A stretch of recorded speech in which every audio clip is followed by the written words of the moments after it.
액체뼈와 물로 찬 두개골을 가진 왕은 입을 다물거나 씹을 수 없었다. 어머니는 그를 보고 몸서리쳤다. 의사들은 피 한 방울 없이 썩은 장기 만든 시체를 발견했다. DNA가 자신에게 무기가 된 상황에서 어떻게 제국을 통치할 수 있을까? 어떤 왕실 초상화를 보세요.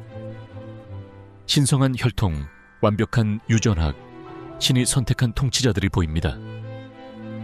이 사람들은 모든 것을 가졌습니다. 권력, 부인생이 제공할 수 있는 최고의 것들. 당신이 보고 있는 것은 거짓입니다. 유럽에서 가장 강력한 왕가가 타락한 것이 아닙니다. 그들은 내적으로 스스로를 파괴했습니다. 그들의 순수 혈통은 너무 오염되어 마지막 왕은 입을 다물 수 없었고 음식을 씹을 수 없었으며 후계자를 생산할 수 없었습니다. 그의 어머니조차 그가 태어났을 때 공포에 질려 뒤로 물러났습니다. 그러나 스페인의 차르스 2세가 의학적 불가능성이 되기 전, 그의 턱이 너무 튀어나와 항상 침이 흘렀던 때가 있기 전, 그의 몸이 모든 기본 기능을 잃기 전, 그는 지구에서 가장 큰 제국의 후계자였습니다. 이것은 인간들이 유전학을 한계 이상으로 밀어붙일 때 어떤 일이 일어나는지 정확히 볼 수 있는 역사의 몇 안 되는 문서화된 사례 중 하나입니다. 그의 DNA를 분석한 현대 과학자들은 불가능한 것을 발견했습니다. 그는 부모가 형제자매인 것보다 더 근친교배를 했습니다. 당신이 곧 보게 될 것은 비극적이며 무섭습니다. 그것은 세상에서 가장 강력한 왕조가 자신의 몸을 생물학적 악몽으로 바꾸는 이야기입니다. 이제 1961년 12월 6일 마드리드 왕궁의 어두운 방으로 돌아가 보겠습니다. 조산사들이 스페인 왕위의 후계자를 분만했으며 뭔가 끔찍하게 잘못되었습니다. 아기의 머리는 기괴하게 커져 있었고 호흡은 힘들어 보였습니다. 하지만 역사서에서 말하지 않는 것은 그의 어머니인 마리아나 여왕이 그를 보고 몸서리쳤고 자신의 아이를 젖 먹이는 것을 거부했다는 것입니다. 이는 모성의 잔인함이 아닙니다. 본능적인 공포였습니다. 여왕 마리아나는 단순히 차르스의 어머니일 뿐만 아니라 그의 사촌이자 이모였습니다. 어떻게 가능할까요? 그의 아버지인 필립 4세가 자신의 조카와 결혼했기 때문입니다. 이 가족 나무를 지금 머릿속에 생각해 보려 하고 있다면 걱정하지 마세요. 나무가 아니라 원입니다. 이 순간에 어떻게 도달했는지를 이해하기 위해, 아기가 어떻게 그렇게 유전적으로 타락한 상태로 태어날 수 있었는지를 이해하기 위해 우리는 더 멀리 돌아가야 합니다. 하브스부르크 왕조가 권력을 가족 내에서 유지하는 어두운 마법을 처음 발견했을 때까지 말입니다. 하브스부르크 가문은 다른 이들이 전쟁을 하게 하라, 너희 행복한 오스트리아여 결혼하라 라는 말을 했습니다. 이것은 서로 결혼하는 것을 의미한다는 것을 깨닫기 전까지는 로맨틱하게 들리지만 하브스부르크 왕가의 스페인 분파는 거의 200년 동안 사촌끼리, 삼촌이 조카와 결혼하고 어떤 경우에는 이중 첫 사촌들이 결혼하는 방식으로 결혼해 왔습니다. 이를 혈통의 순수성을 유지하는 것이라고 불렀고 현재의 과학자들은 유전적 자살이라고 부릅니다. 정신이 아찔할 정도의 숫자가 있습니다. 스페인 하브스부르크 결혼의 80% 이상이 가까운 친척 간의 결혼이었습니다. 먼 친척이 아니라 조부모를 공유하는 사람들이었습니다. 차르스 2세가 태어날 때까지 그의 모든 증조부모는 같은 부부에서 내려왔습니다. 필립 1세와 카스티아의 조안나, 모든 이가 그랬습니다. 현대 유전자 분석에 따르면 차르스의 근친교배 계수는 0.254로 계산되었습니다. 이를 감안하면 형제자매 간의 근친상간에서 태어난 아이들은 0.25의 근친교배 계수를 가집니다. 차르스 2세는 형제의 아이보다 더 근친교배를 했습니다. 하지만 숫자는 인간의 비용을 담아내지 않습니다. 이것이 생명체인 아이에게 어떤 의미였는지를 묘사해보야 묘사해 보겠습니다.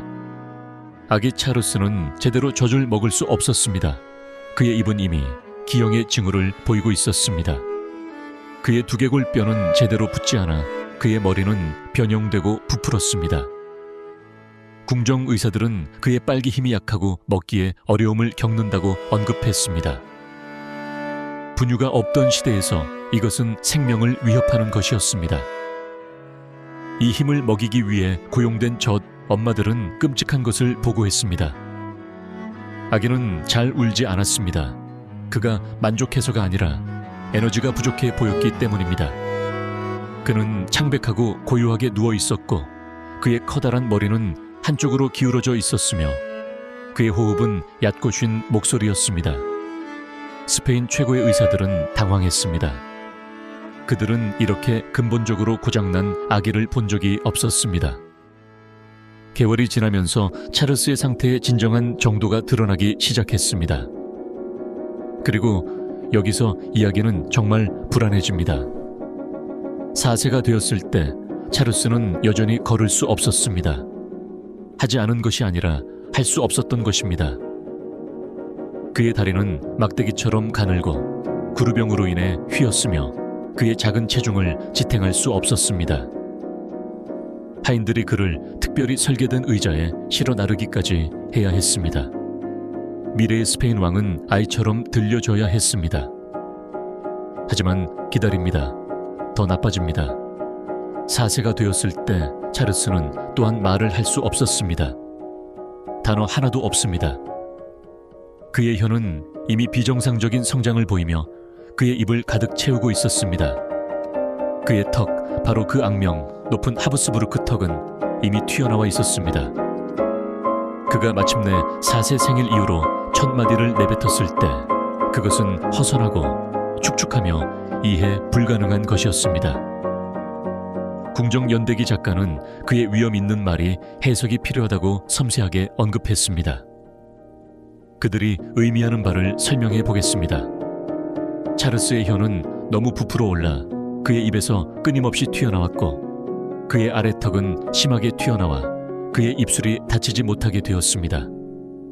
이로 인해 그가 말을 하려고 할 때 침이 그의 입에서 쏟아져 나왔습니다. 왕실 하인들은 왕이 될 소년의 턱에서 침을 정기적으로 닦기 위해 준비했습니다. 하브스부르크 턱, 당신이 한 번도 본 적이 없다면 정상적인 인간 2개의 골을 상상해 보세요. 그런 다음 아래턱을 잡고 몇 인치 앞으로 당기는 것입니다. 이제 상악이 그에 맞춰 성장하지 않았다고 상상해 보세요. 그 결과는 결코 완전히 닫힐 수 없는 입, 절대 만나지 못하는 치아, 제대로 쉴 곳이 없는 혀입니다. 초상화에서는 예술가들이 이를 최소화하려고 하여 차르스를 약간 열린 입으로 그리며 마치 중간에 말을 하고 있는 것처럼 보였습니다. 실제로 그의 입은 항상 열려 있었고 물리적으로 닫힐 수 없었습니다. 외국 대사들이 젊은 왕자를 처음 만났을 때 종종 자신의 체계를 유지하기 위해 애썼습니다. 한 프랑스 외교관의 사적인 편지는 충격을 묘사했습니다. 왕자의 외모는 설명할 수 없습니다. 그의 턱은 너무 튀어나와서 2 얼굴이 있는 듯 보였고 하나가 다른 것 앞에 쌓여 있었습니다.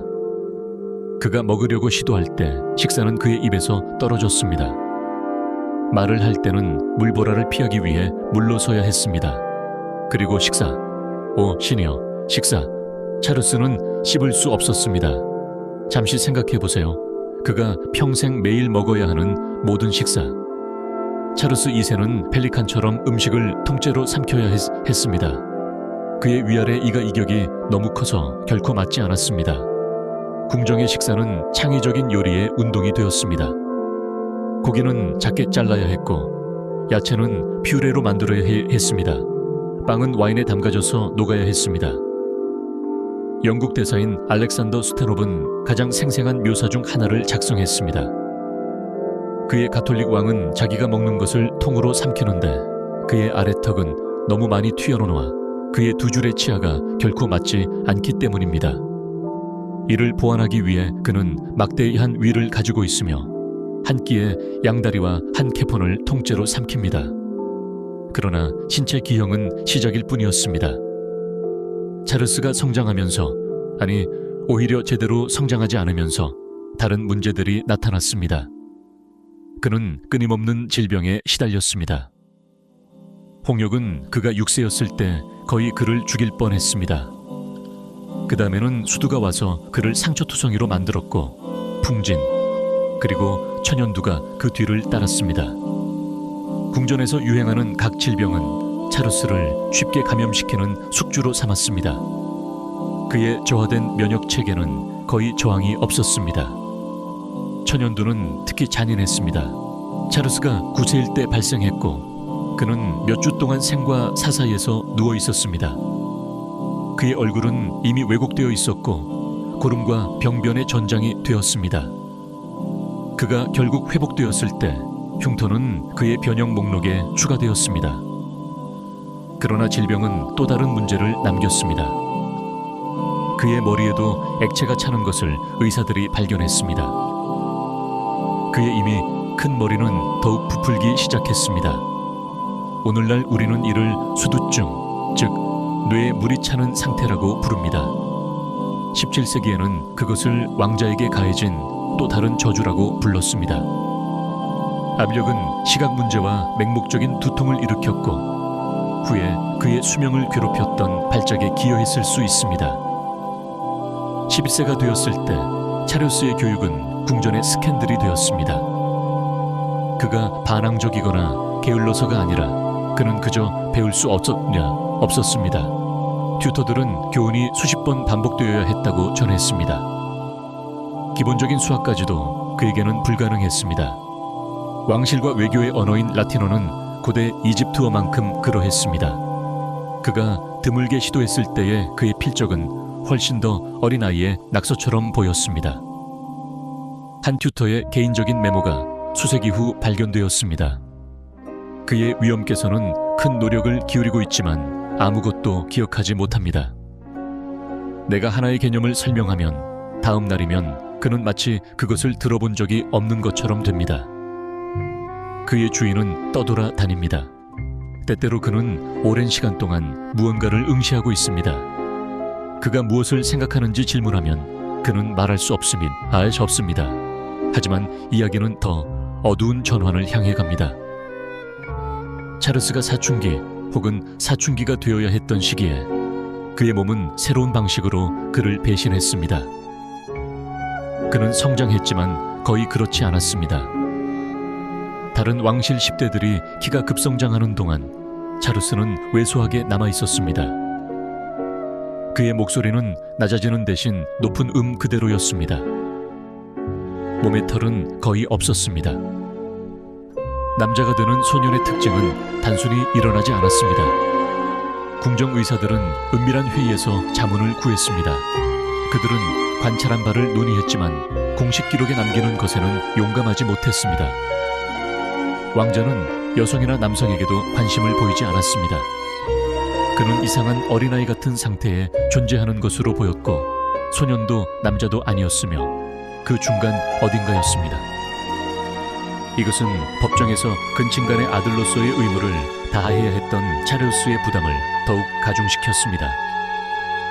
스페인 제국, 유럽에서 아메리카까지 필리핀까지 뻗어있는 영토는 왕실 혈통이 계속되어야 했습니다. 그런데 제대로 된 수염을 기를 수 없는 남자가 어떻게 자녀를 두겠습니까?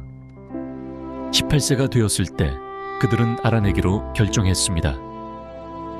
찰스는 마리 루이즈 오를레앙과 결혼했습니다. 그녀는 17세의 프랑스 공주로 모든 면에서 아름답고 지혜롭고 건강했습니다. 신부와 신랑의 대조는 결혼식 손님들을 충격에 빠뜨렸습니다. 그녀는 빛났고 그는 끔찍했습니다. 그녀는 우아하게 제단을 걸어갔고 그는 타인들의 지원을 받으며 느릿느릿하게 걸었습니다. 키스를 위한 시간이 되었을 때 관찰자들은 마리 루이즈가 다가가기 전에 분명히 마음을 다잡아야 했다는 것을 언급했습니다. 결혼식 밤은 재앙이었습니다. 나중에 재미있는 이야기로 회상하는 그런 재앙이 아니라 제국의 운명을 결정짓는 그런 재앙이었습니다. 찰스는 결혼을 완성할 수 있는 완전히 무능력하다는 것이 분명해졌습니다. 그는 원하지 않았다기보다는 능력이 없었습니다. 그의 몸은 남자의 몸처럼 작동하지 않았습니다. 프랑스 궁정에서 양육된 마리 루이즈는 모든 방법을 시도했습니다. 그녀는 인내심이 있었고 친절했습니다. 궁전 소문에 따르면 그녀는 남편에게 부부관계의 기본을 가르치려고까지 했습니다. 그러나 아무것도 효과가 없었습니다. 세월이 지났습니다. 임신은 없었습니다. 여왕은 문제를 규명하기 위해 수치심을 겪으며 검사를 받았습니다. 의사들은 그녀가 완벽하게 가임하다고 선언했습니다. 질병의 원인은 누구나 알았지만 공식적으로 말하는 이는 없었습니다. 문제는 왕이었습니다. 압박감은 엄청났습니다. 차르스와 마리 루이즈는 점점 절박해지는 불임 치료를 겪었습니다.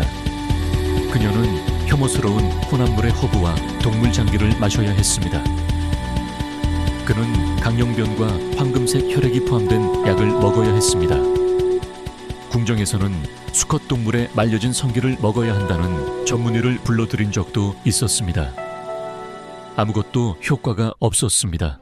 왜냐하면 아무것도 효과가 없었기 때문입니다. 차르스의 생식 시스템은 나머지와 마찬가지로 기괴했습니다.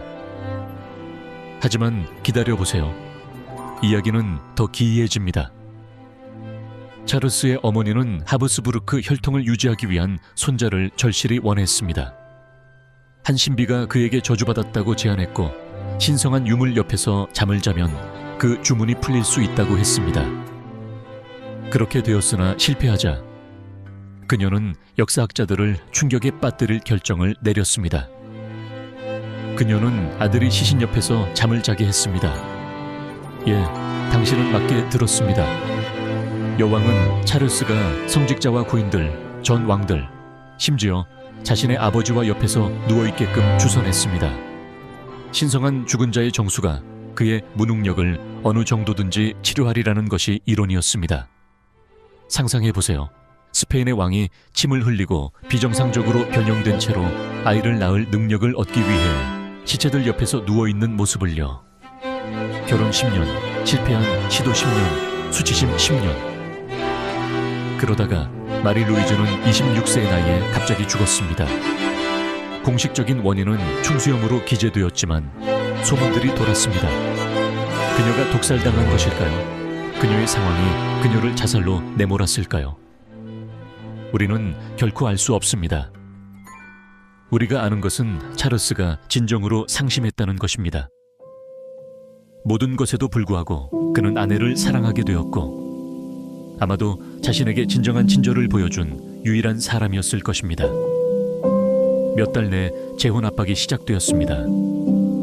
의회는 마리아 안나 누부르크를 선택했습니다. 그녀는 유명한 가임 가족 출신의 독일 공주로 그녀의 부모는 17명의 자녀를 두었습니다.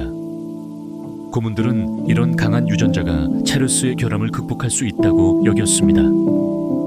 그들은 틀렸습니다.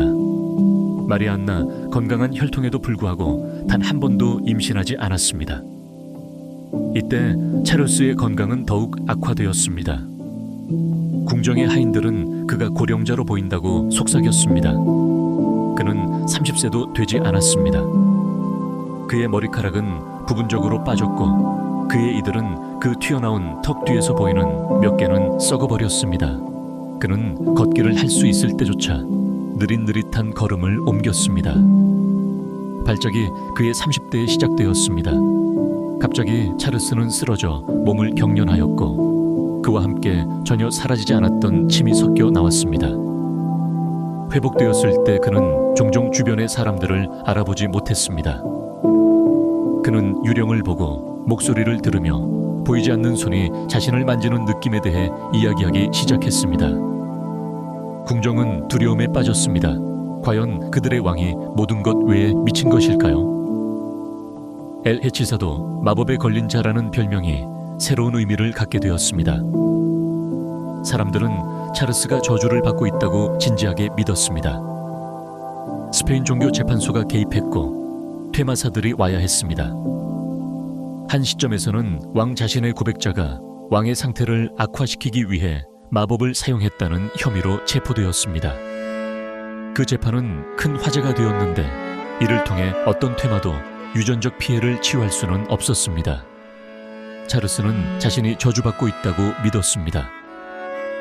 그는 뛰어난 순간에 눈물을 흘리며 자신이 무엇을 해야 그런 벌을 받아야 하는지 물었습니다. 그는 부적을 착용하고 신성한 유물들을 지니고 점점 기이한 정화의식에 응했습니다. 하지만 무엇도 도움이 되지 않았습니다. 왜냐하면 도움을 줄 수 있는 것은 아무것도 없었기 때문입니다. 그의 유전 코드는 그의 모든 세포에 각인된 저주였습니다. 35세가 되었을 때 찰스는 나이든 모습이었습니다. 현대의 묘사는 읽기 어렵습니다. 그의 피부는 뼈대에 느슨하게 늘어져 있었습니다.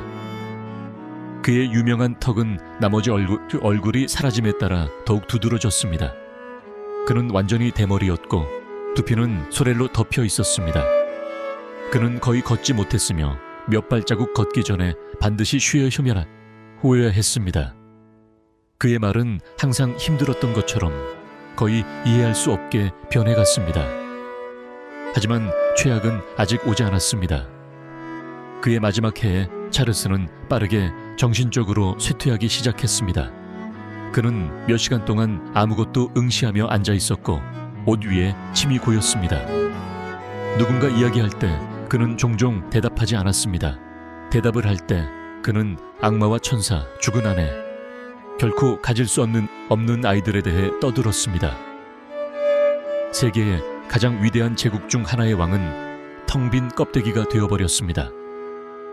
마침내 1700년이 되었습니다. 찰스는 38세였고 어떤 기준으로도 노인이 아니었지만 그의 몸은 고장나고 있었습니다. 그는 특별히 준비된 죽순조차 먹을 수 없었습니다. 그는 도움 없이 서 있을 수 없었습니다. 그는 침대에 기대어 호흡을 할 수 없고 물의 압력이 견딜 수 없을 때까지 지내야 했습니다. 11월 1일 고통의 날이 지난 후 찰스 2세는 세상을 떠났습니다. 그 다음에 일어난 일은 그를 수년간 치료한 의사들마저 충격에 빠뜨렸습니다. 부검. 오 신이여, 그 부검. 살아있는 찰스가 의료 공포가 되었다면 그의 시체는 악몽에서 나온 것이었습니다. 왕의 방부 처리 책임이 있는 왕실 의사들은 그 몸을 열고 후퇴했습니다. 그들의 보고서는 임상적인 라틴어로 작성되었지만 거의 숨겨지지 않은 공포로 가득 차 있었습니다. 그들은 오래도록 생명을 유지할 수 없었던 체격에 대해 묘사했습니다.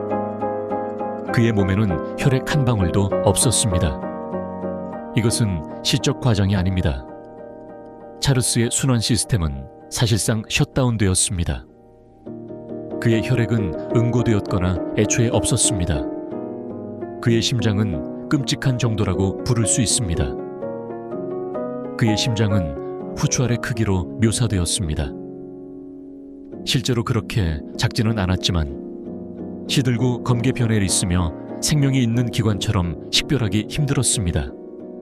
그의 폐는 부식되었고 현재 우리가 인식할 수 있을 것에 대해 말하자면 반복 감염에서의 광범위한 흉터가 있었습니다. 폐 조직이 호흡을 위한 기관이 아닌 부세와 비슷하게 보여지는 것을 상상해 보십시오. 그의 장은 부패하고 괴사했다고 묘사되었습니다.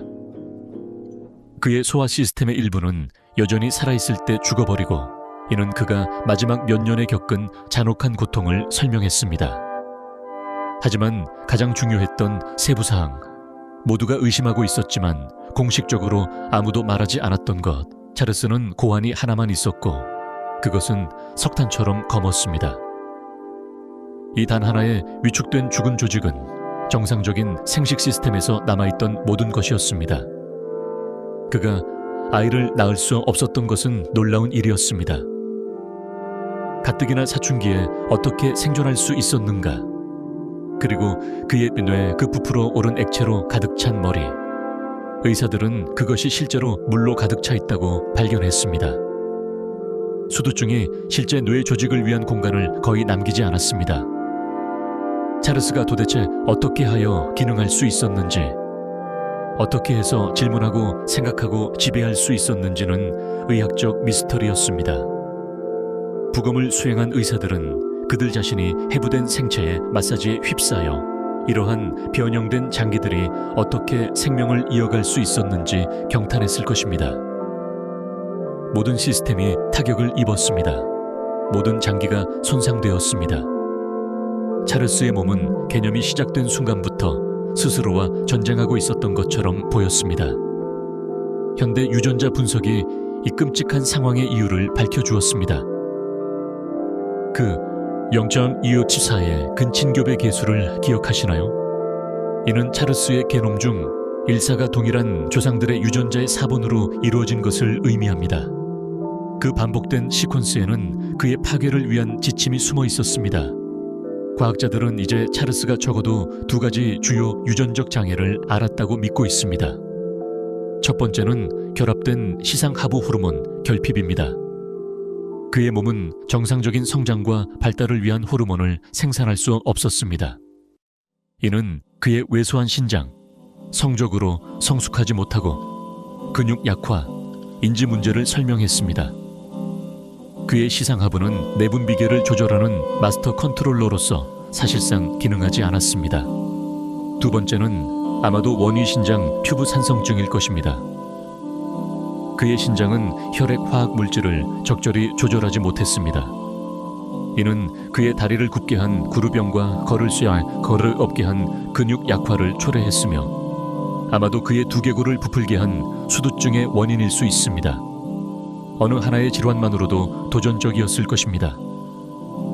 하지만 함께 발생했을 때 그의 몸의 실패들을 일으키는 연쇄 반응을 만들어냈습니다. 하브스부르크 턱 자체, 즉 하악 사진이 더해져서 유전적 재앙의 완벽한 폭풍을 형성한 것입니다. 일부 연구자들은 더욱 드문 가능성을 제시하기도 했습니다. 아스파르타일 글루코사민요증이라 고불리는 리소좀 저장 질환입니다. 이 질병에 걸린 환자들은 첫 몇 년 이상 정상적으로 성장하지만 그 후 지연을 보이기 시작합니다.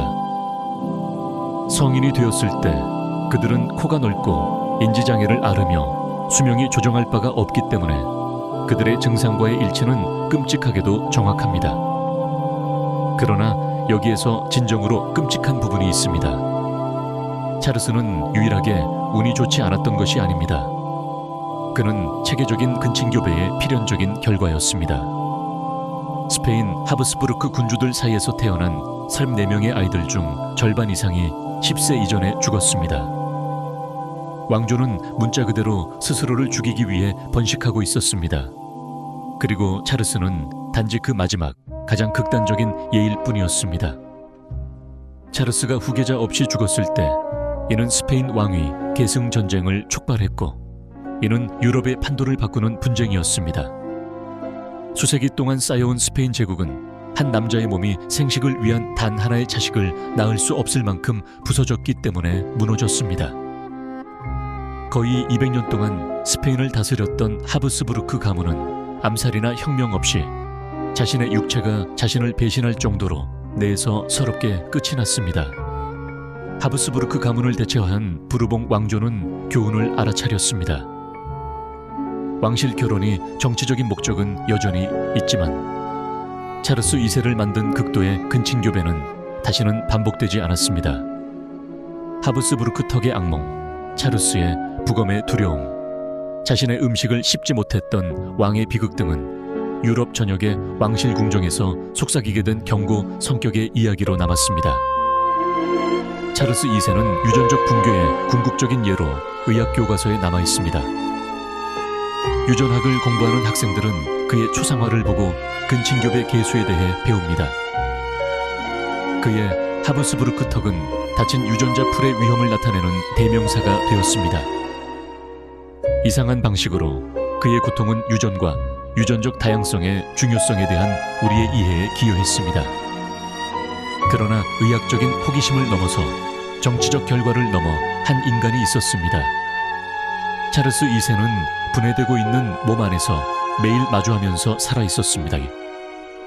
그는 끊임없는 고통, 수치심, 그리고 킹으로서의 기본적인 의무를 실패하고 있다는 자각을 견뎌야 했습니다. 그는 마법에 걸린 자로 희롱당했지만 그의 유일한 저주는 그의 혈통이었습니다. 그의 마지막 편지, 더 이상 펜을 들 수 없어서 구술된 편지에서 찰스는 삶에서 벗어나 전혀 평화를 찾고 싶다고 썼습니다. 40년간의 육체적 정신적 고통을 겪었던 협의적인 존재는 마치 기괴한 인형처럼 왕좌에 기대어 있던 남자에게 죽음은 자비처럼 보였을 것입니다. 앞서 언급했던 초상화는 현재 마드리드의 프라도 미술관에 걸려 있습니다. 관람객들은 그 앞에서 멈추며 궁정 화가조차 완전히 숨기지 못한 명백한 기형에 충격을 받습니다. 그러나 이제 그 이미지 뒤에 숨겨진 진실을 알게 되었습니다. 입을 다물지 못하는 턱, 들어맞지 않는 혀, 기능하지 않는 몸, 스스로를 배신하는 유전체에 대해 알고 있습니다. 스페인의 찰스 2세는 마녀나 악마에게 저주받은 것이 아닙니다. 그는 자신의 가족나무, 너무 얽혀서 올가미가 되어버린 그 나무로부터 저주받았습니다. 그의 이야기는 유전적 고립의 위험에 대한 역사에서 가장 강력한 경고로 남아 있습니다. 권력을 가족 내에 유지하고자 했던 하브스부르크 가문은 스스로의 혈통을 파괴했습니다. 다음번에 왕실 초상화를 보게 된다면 찰스 2세를 기억하세요. 왕관과 홀과 왕족의 장엄함 뒤에 생물학이 항상 최종 발언을 가진다는 것을 기억하세요. 그리고 때로 그 최종 발언은 상상 이상의 끔찍함이 될 수 있습니다.